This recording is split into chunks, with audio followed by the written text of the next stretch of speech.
Welcome to the Guide to Using APT Self-Assessments. APT stands for Attachment and Personality Traits, the core concepts for our approach to helping individuals and couples improve their adult romantic relationships. The work you do addresses one of the most important challenges our society faces, establishing and maintaining healthy relationships that can serve as a model for the next generation. We want to support you in that good work. That is our mission. This is the reason APT Counseling Resources exists. This four-part video series will introduce you to APT self-assessments and will help you build a deeper understanding of how attachment styles and personality traits impact adult romantic relationships. We'll develop your expertise in interpreting the graphs generated by the self-assessments. Some clients may be reluctant to respond to the items on the self-assessments for a number of reasons. In one of the later videos, we'll explore ways to encourage clients to get started and stick with the self-assessments you've asked them to complete. Finally, in the last video, we'll share how APT Counseling Resources is set up and how you can begin to use the self-assessments and other resources with your clients. These are the topics we'll cover in this video series. We'll use slides to present information on these topics, but we've condensed that information into the briefest form possible. Your background in attachment theory and personality traits will allow us to move through the first topics quickly. At various points during this series, we'll ask you to pause the video and think through your answer to a question or how you would respond to a specific situation. So, let's dive right in. The definition of non-conscious behaviors is straightforward. Non-conscious behaviors include what we say and do without conscious thought. Let's look at an example.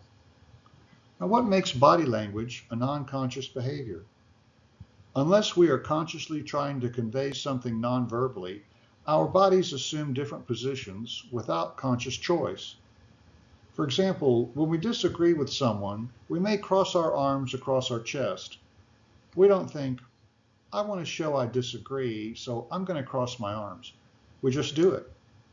Now, here are some additional examples. As we click through them, think about how each behavior occurs without conscious thought.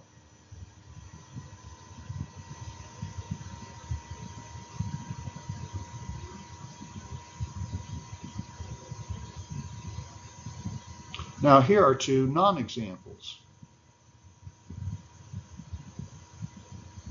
Why are these two actions not non-conscious behaviors? Well, obviously, they involve some conscious thought in order to take place. Finally, what non-conscious behavior is this young woman demonstrating? Biting her lower lip, rolling her eyes to the side.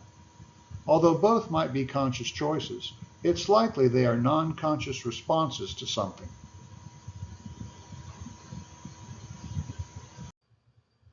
Let's take a little quiz on non-conscious behaviors. I'll show you a behavior, and I want you to quickly decide if you think it is a non-conscious behavior. Then we'll flash what we think up on the screen and repeat that process for the next behavior.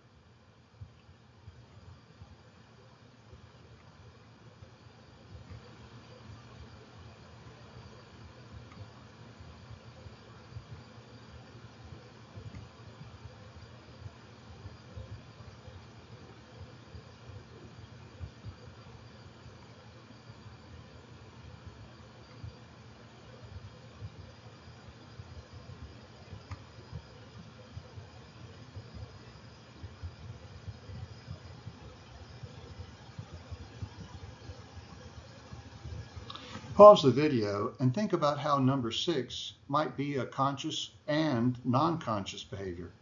Resume the video when you're ready to hear our thoughts. After suffering a significant loss, if you have a measure of self-awareness, you might consciously think, I'm feeling really down. Maybe talking with my best friend would help me get through this. Or it might just be a non-conscious response to that loss, something you do without giving it any thought. This is Stella. We're going to see her several times throughout this video. Stella's partner, Kyle, is supposed to call her when he's on his way home from work. Well, today it's nearly 6:30 p.m.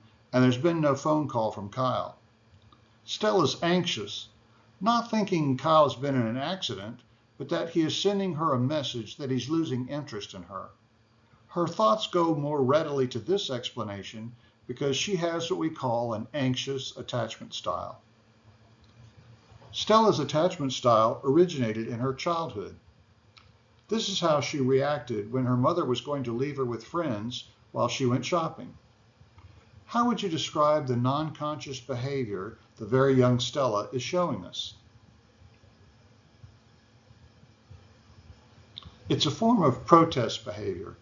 Stella is protesting her mother's intention to leave her by holding tight to her leg. This picture illustrates how the strategy Stella used when she felt her safe relationship with her mother was threatened has persisted into her relationship with Kyle. While this behavior is at a non-conscious level for Stella, Kyle experiences it at a conscious level. He's confused. He's thinking, doesn't she know I need to go to work? Stella interprets Kyle's confusion as further evidence he is losing interest in her, and she slips from anxiety to despondency, and she withdraws from Kyle.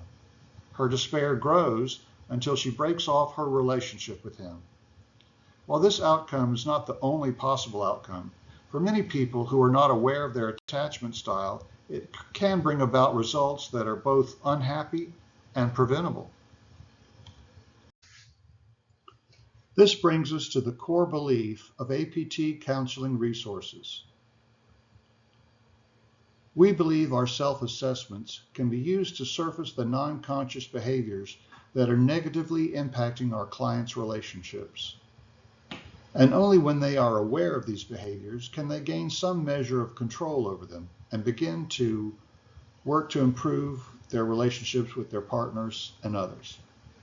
Think for a minute about your own practice.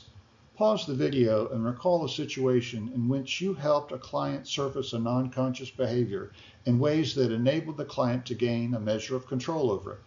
Resume the video when you're ready to continue. On our original list of topics, we stated we intend to develop a common understanding of attachment styles and personality traits. Attachment styles are either secure or insecure, but insecure attachment styles may take different forms. Now you may see different names for these three forms, but in our work we use these labels: anxious, avoidant, and disorganized. We'll look more closely at these in the next video. We use the Big Five personality traits, sometimes referred to as the 5-factor model. Here they are. We'll get into the Big Five in the third part in this series, but for now, let's move on to the next video and dig into attachment styles. You've reached the end of Part 1, an introduction to APT self-assessments. The next video in our series deals with attachment and attachment styles.